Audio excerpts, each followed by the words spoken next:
प्रिय भक्तों, आज का अपना विषय रहेगा कि राम जी जब पैदा होते हैं तो उनका दर्शन के लिए सूर्य आकाश में रथ समेत 1 महीने तक खड़ा होकर दर्शन करते हैं राम जी के।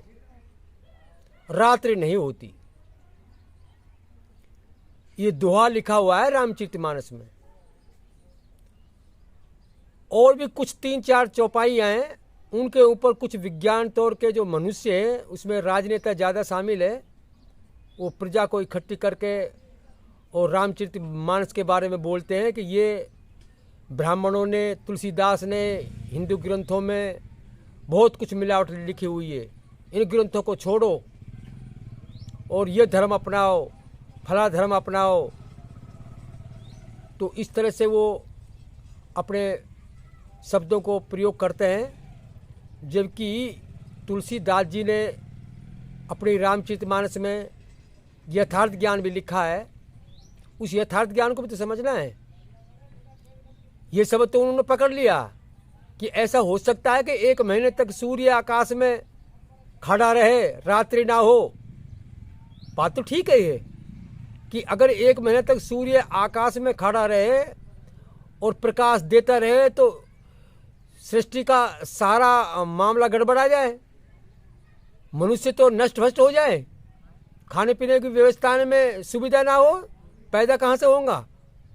वो सूर्य का ताप सबको भस्म कर देगा, पानी को भी उड़ा देगा। वो तो ऐसा हो सकता है क्या? इसलिए उनको जगह मिलती है इन शब्दों पर बोलने की। और भी 2-3 चौपाई उनके ऊपर भी बोलते हैं वो दूसरी कौन सी है कि जब सीता जी के वो स्वयंवर में धनुष को तोड़ने के लिए किसी से वो नहीं उठता है तो वहाँ 10,000 राजा एक ही साथ लगते हैं उस धनुष को उठाने के लिए, तो उनके उठाए भी नहीं उठते हैं। तो वहाँ भी ये चौपाई को प्रयोग करते हैं वो। भूपु सहस्त्र 10 एक ही बारा, लगे उठावन टरई ने टारा। भूपु सहस्त्र 10 एक ही बारा, लगे उठावन टरई ने टारा। 10,000 राजा एक ही साथ उस धनुष को उठाने लगे और उनके उठाए वो नहीं उठे। तो इस पे वो फिर बोलते हैं कि एक तरफ को तो ये कहते हैं धार्मिक ग्रंथ हिंदुओं के कि सीता जी जब झाड़ू लगाती तो उस कमरे में वो धनुष धरा रहता और एक हाथ से उस धनुष को उठा करके और उसके नीचे से झाड़ू लगा के कचरे को बाहर निकाल देती। तो राजा जनक ने वो देखा कि मेरी तो लड़की बहुत ताकतवर है, तो इसके लिए तो ऐसा ही वर चाहिए। इसलिए वो धनुष उठाने की शर्त वहाँ रखी, जो इस धनुष को उठा देगा, तोड़ देगा, उसी को ये लड़की ब्याहूंगा। तो वहाँ वो धनुष 10,000 राजा एक ही साथ लगे, लेकिन उनके उठाए भी वो धनुष नहीं उठा। तो इस पे भी वो कहते हैं कि ऐसा हो सकता है, कितना बड़ा धनुष हो गया वो, जो धनुष उठने में नहीं आता है। तो हमारे धार्मिक संत कुछ कहते हैं कि रामचरितमानस में नीचे एक चौपाई लिखी हुई है कि वो धनुष जितने राजा उसमें लगते उतना ही बढ़ जाता। अधिक अधिक गर्व आए कि जैसे उस धनुष में लगते 10,000 राजा और 20,000 राजा कितना भी लगे, वो धनुष उतना ही लंबा होता चले जाता। तो एक विचार करके यहाँ देखो, ये बात भी खरी नहीं उतरती है विज्ञान तौर से।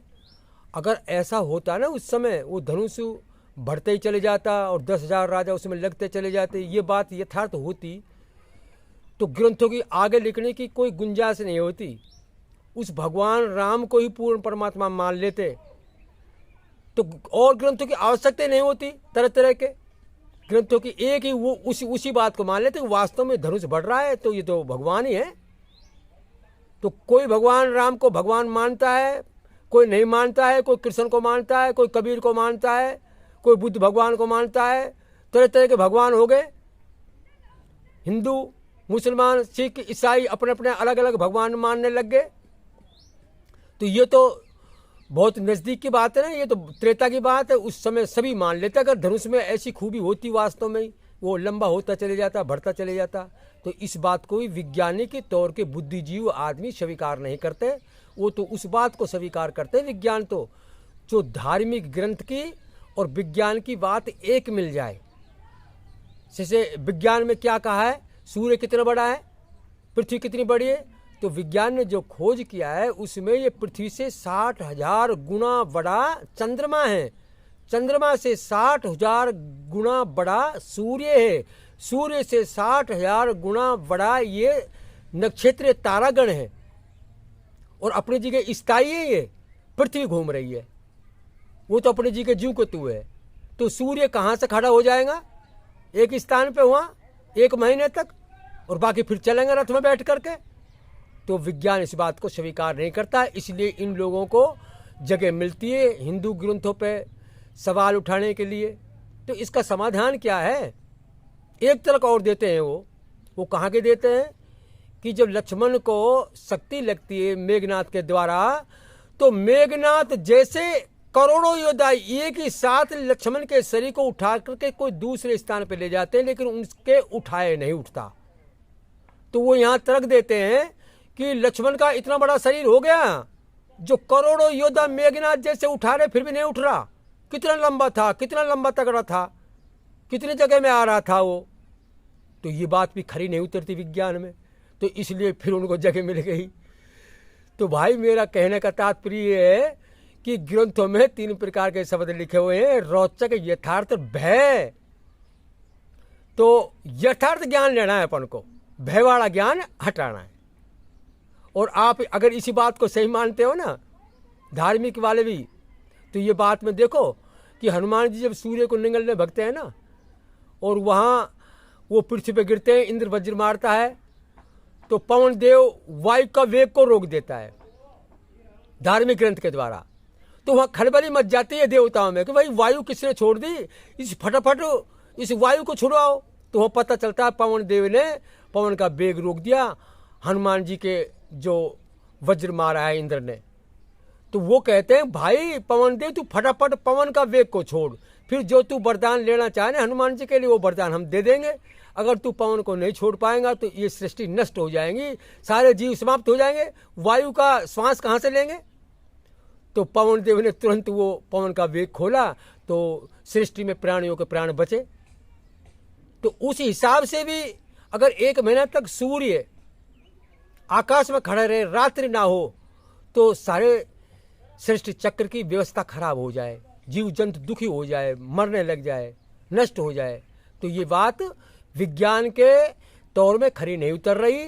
तो ये रोचक शब्द दिया हुआ है ग्रंथों में, किसकी प्रेरणा से, सर्वज्ञ प्रभु की प्रेरणा से रोचक शब्द दिया है ग्रंथों में, लक्ष्मण का भी, धनुष का भी, सूर्य का भी, हनुमान का भी।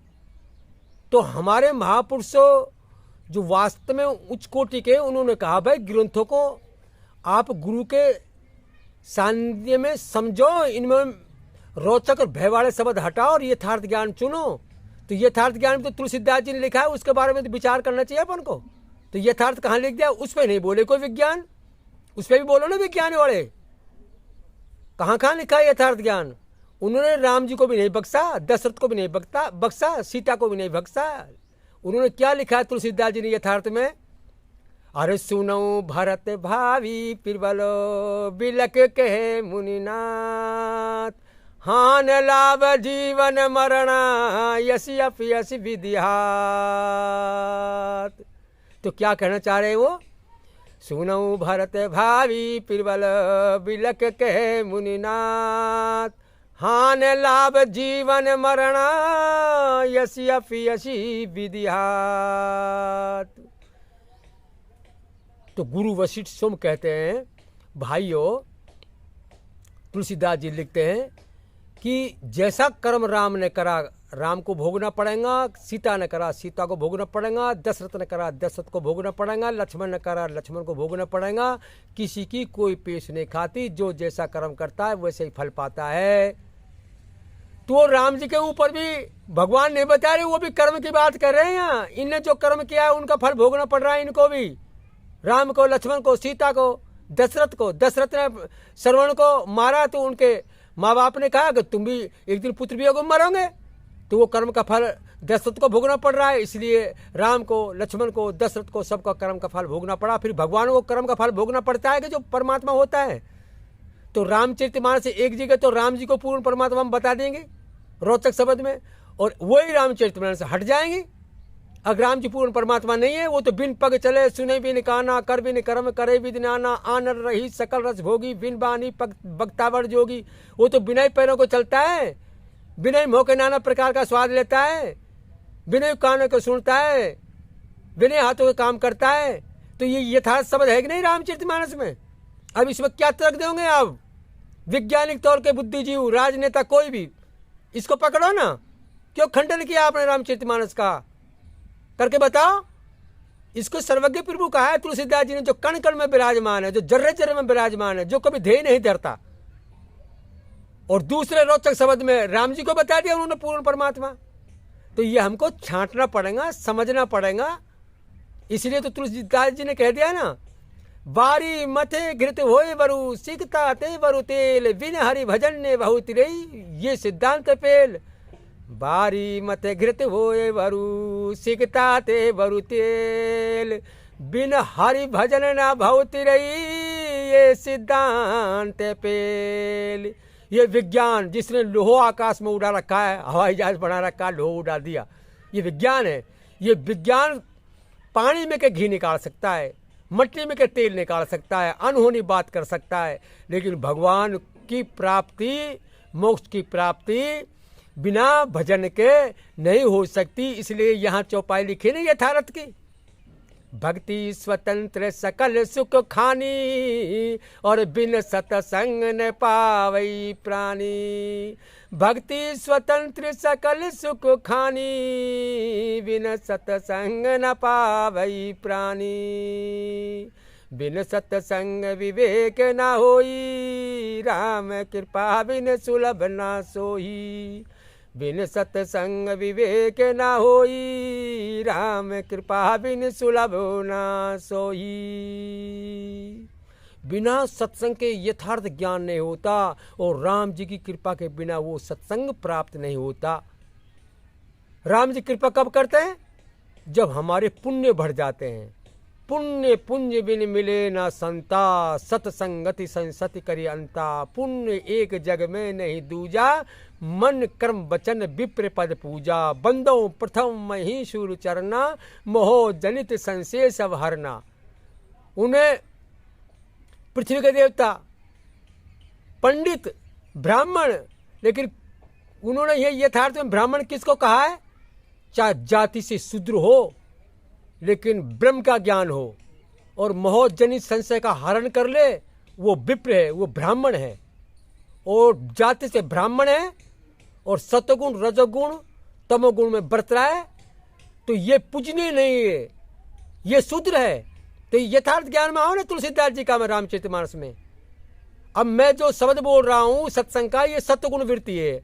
अब मैं कहता रहूं, बोलते रहूं, वीडियो बनाता रहूं और उस पर चलू ना है, तो वो कह रहा है ये शूद्र है, अभी सत्वगुण में बरत रहा है। और विप्र कब होगा, ब्राह्मण कब होगा? जब तीनों गुणों से ऊपर उठ जाएगा, गुणातीत हो जाएगा, तो ये ब्राह्मण है, ये पूजनीय है। जाति से ब्राह्मण है, गुणों में बरत रहा तो पूजनीय नहीं है। पूजय विप्र शील गुण ही ना, शूद्र ना गुण गण ज्ञान प्रवीणा। उन्होंने शूद्र किसको बताया? जो गुणों में बरतता है वो शूद्र है, और जो गुणों से ऊपर उठ गया है वो विप्र है। वहीं जाति नहीं ली तुलसीदास जी ने। आप कहते हैं जाति, अरे जाति की बात कही है उनने, लेकिन ये रोचक शब्द है ना, रोचक शब्द को हटाना है, यथार्थ ज्ञान चुनना है ना हमको। रामचरितमानस में से, गीता में से, भागवत में से, कबीर बीजक में से रोचक और भय वाले शब्द हटाने हैं। जब भगवान की भक्ति प्राप्त होगी नहीं, 84 लाख योनियों में आओ और जाओ और आओ और जाओ और दुख पाओ और लड़ाई लड़ते रहो नेतागिरी की। मैं इस सीट पे बैठ जाऊं, मैं नेता बढ़ जाऊं, मैं प्रधानमंत्री बढ़ जाऊं। वो हिंदू धर्म का खंडन करो, बौद्ध धर्म को अपनाओ, दलित धर्म को अपनाओ, अम्बेडकर को तरफ चले जाओ। ये नेताओं की लड़ाई है। भक्ति भाइयों, आप इनसे विचलित मत हो, आप अपनी भक्ति चुनिए। रामायण जी में यथार्थ ज्ञान है, रोचक भय इनको समझ लो। गीता में यथार्थ ज्ञान है, रोचक भय उनको हटा दो, यथार्थ में आओ। कबीर बीजक में यथार्थ ज्ञान है, सब में यथार्थ ज्ञान है। तो इसलिए यहाँ तुलसीदास जी की बुद्धि में जो सर्वज्ञ प्रभु ने प्रकाश डाला यथार्थ का, भय का और रोचक का, उनकी प्रेरणा से ग्रंथ लिखा हुआ है। जब इतनी चौपाई आती है बोले विहेश में से तब ज्ञानी मूड न कोई, जो जब रगपति करई सो तसते छन होय। बोले विहेश में से तब ज्ञानी मूड न कोय, जो जब रगपति करई सो तसते छन होय। अब इस चौपाई में तो ये कह दिया ना, राम जी जैसा करना चाहता है वैसे होता है, न कोई ज्ञानी है न कोई अज्ञानी है। जो जैसा राम जी करना चाहता है वैसे होता है। तो इस चौपाई के द्वारा तो संशय हो जाएंगे ना हमको। भाई जो कोई ज्ञानी अज्ञानी नहीं है तो कर्म का फल हमको क्यों मिले? फिर ये चौपाई क्यों लिख दी? कर्म प्रधान विषय कर रखा, जो जस करा तस फल चाखा। जो जैसा कर्म करता है वैसे फल पाता है। सारे वेद पुराणों की यही नीति है, जो जैसा कर्म करता है वैसे फल पाता है। और ये चौपाई के द्वारा न कोई ज्ञानी न कोई अज्ञानी, भगवान जैसा करना चाहता है वैसा होता है। तो फिर हमको कर्म का फल क्यों मिले? हम कर्म कर ही नहीं रहे ना, भगवान करवा रहा है अच्छा बुरा। लेकिन ये समझने की बात है, सृष्टि चक्र जब प्रथम में स्टार्ट हुआ, जब न कोई ज्ञानी था न कोई अज्ञानी था, भगवान ने एक नियम बनाया सृष्टि चक्र का, और वेद शास्त्रों के माध्यम से ये रोचक, यथार्थ और भय 3 प्रकार के शब्द ग्रंथों में लिखवा दिए। और अब स्वयं हमको छांटे, हम यथार्थ शब्द को चुन करके उस ज्ञान के अनुसार भक्ति करें और अपने केवल मोक्ष प्राप्त करें। तो यहाँ मैंने इन बातों का समाधान आपको ग्रंथों के माध्यम से दे चुका हूँ कि ग्रंथों में 3 प्रकार के शब्द लिखे हुए हैं, यथार्थ, भय और रोचक। यथार्थ ज्ञान को चुन करके और भक्ति अपनाए। इसलिए भक्ति स्वतंत्र सकल सुख खानी, बिन सत्संग न पावई प्राणी। आप प्रधानमंत्री बनना चाह रहे हैं ना, तो हमारे तुलसीदास जी ने क्या लिखा है? अरे कहा भयो राजा भये ढोई जग बेगार, सच्चा सुख जाना नहीं भक्ति सकल सुख सार। कहा भयो राजा भये ढोई जग बेगार, सच्चा सुख जाना नहीं भक्ति सकल सुख सार। आप राजनीतिक पद पाने के लिए और ग्रंथों को असत मत बताइए। कोई भी ग्रंथ असत नहीं है। जो भी धार्मिक ग्रंथ है उनमें से हमको गुरु के पास जा करके और समझना पड़ेगा, शब्दों को समझना पड़ेगा। बहुत से राजनीतिक संत भी है, वो भी अपने तोड़ मरोड़ करके शब्दों को लिख रहे हैं ग्रंथों में, वहाँ पर भी यथार्थ ज्ञान समझना पड़ेगा। तो यहाँ मैं सत्संग को विश्राम दे रहा हूँ। और आपको यथार्थ ज्ञान में आना है तो अपना केवल मोक्ष चैनल चल रहा है, वो YouTube पर बोले या लिखे, क्या बोलना है क्या लिखना है, केवल मोक्ष चैनल, ये बोलते फोटो आ जाएगा। उस फोटो पे आप दबाओ और फिर ऊपर वीडियो लिखी आ जाएंगे इंग्लिश में, वो वीडियो को दबाओ तो अपना पूरा जो वीडियो है वो सारी लिस्ट आ जाएंगे आपके सामने। फिर उसमें से आप देखिए वीडियो में से कि कबीर साहब पूर्ण परमात्मा नहीं है, वो भी पूर्ण परमात्मा का सुमरण करते हैं। इस वीडियो को देखें। और कबीर जी ने राम कृष्ण को ईश्वर की माया बताया, फिर ईश्वर कौन, उस वीडियो को देखें। विष्णु से ऊपर सर्वज्ञ प्रभु को जाने बिना पूर्ण सुख की प्राप्ति नहीं होती, उस वीडियो को देखें। उस लिस्ट में देखें, वीडियो के नाम देख लें ऊपर, फिर उस वीडियो को सुने। अगर आपको यथार्थ भक्ति करनी है तो, और नेता बनना है तो खूब आप ग्रंथों का, हिंदू ग्रंथों का प्रचार करो, इनको झूठा बताओ और आप बौद्ध धर्म अपनाओ, चाहे कबीर धर्म अपनाओ, तो वहाँ आपको शांति मिल जाए तो वहाँ चले जाओ। मत मानो ब्रह्मा विष्णु महेश राम कृष्ण को, किसी को मत मानो, उनको मानो, तो वो आपकी इच्छा। लेकिन यथार्थ ज्ञान तो सब ग्रंथों में, किसी भी ग्रंथ में नहीं है। 3 प्रकार के शब्द है, वो हमको समझना पड़ेगा। इसलिए हमारे ऊंचे कोटि के संतों ने क्या कहा? अरे शिष्य को नहीं है बोध तो गुरु ज्ञान क्या करे, जाना नहीं निज रूप को तो पुराण क्या करे। इसलिए तुलसीदास जी ने भी कहा तत्ववेत्ता ज्ञानियों के पास जाकर ज्ञान समझो। गीता में भी यही कहा तत्ववेत्ता ज्ञानियों के पास जाकर के ज्ञान समझो, फिर जैसा वह कहे वैसा करो। यहाँ मैं सत्संग को विराम दे रहा हूँ।